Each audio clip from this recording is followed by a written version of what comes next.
कधीच नाही चुकणार तुमचे फेवरेट टीव्ही शोज झी5 सोबत, तेही एकदम फ्री।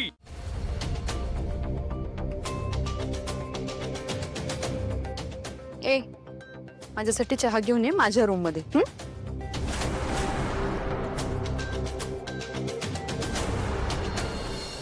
बापरे, हे कानातले तर मी मोबाईल मध्ये बघितले होते तसेच्या तसे आहेत, पण ते जरा जास्तच महाग होते। या भिकारड्या मोलकर्णीकडे कसे आले जरा विचारतेच। काय गे पारू, तू आमच्या घरात नोकर म्हणून काम करतेस ना? इतके महागडे कानातले घालायची लायकी आहे तुझी? काय, कुठून आणलेस? एक मिनिट, तू चोरी केलीस? तू चोरी केलीस या घरात? कुणाच्या रूम मध्ये मिळाले तुला? बोल ना। हे कानातले मला माझेच आहेत असं काय वाटतंय? पारू, तू माझ्या रूम मध्ये चोरी केलीस? तुला लाज नाही वाटली? चल, कानातले काढ आणि दे माझ्या हातात। तुला कल्पना आहे किती महाग आहेत हे? ते रस्त्यावर 10-10 रुपयाला विकत मिळतात ते नाहीये ते घालायची लायकी आहे तुझी? हे कानातले नाही। चल, पटकन कानातले काढ आणि दे माझ्या हातात।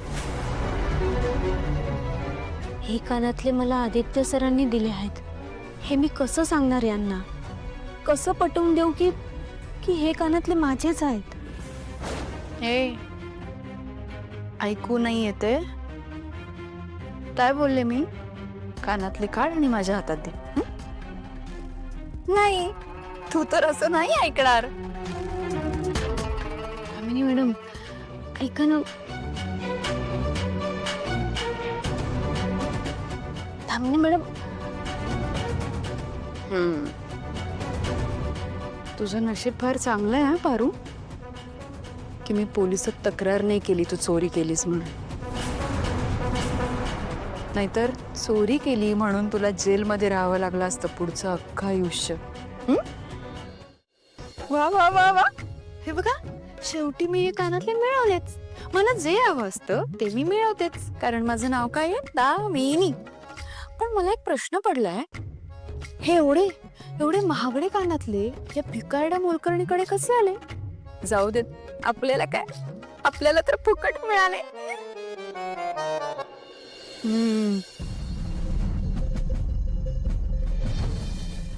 बाळा, ते कानातले तुला आदित्य बाबांनी दिले होते ना? वय, मग तू त्यांना का दिलेस? बाळा, तुझ्या नवऱ्याने तुला दिलेली वस्तू तो त्यांना द्यायला नको होती।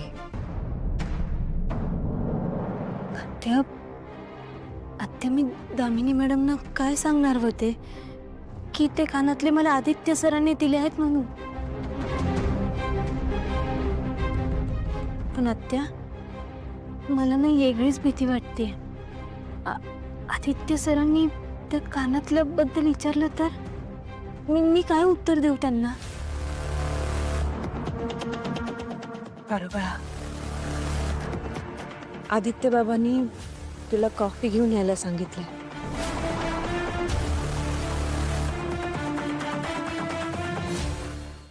झी5 ॲप डाउनलोड करा आणि पहा सर्व एपिसोड्स एकदम फ्री।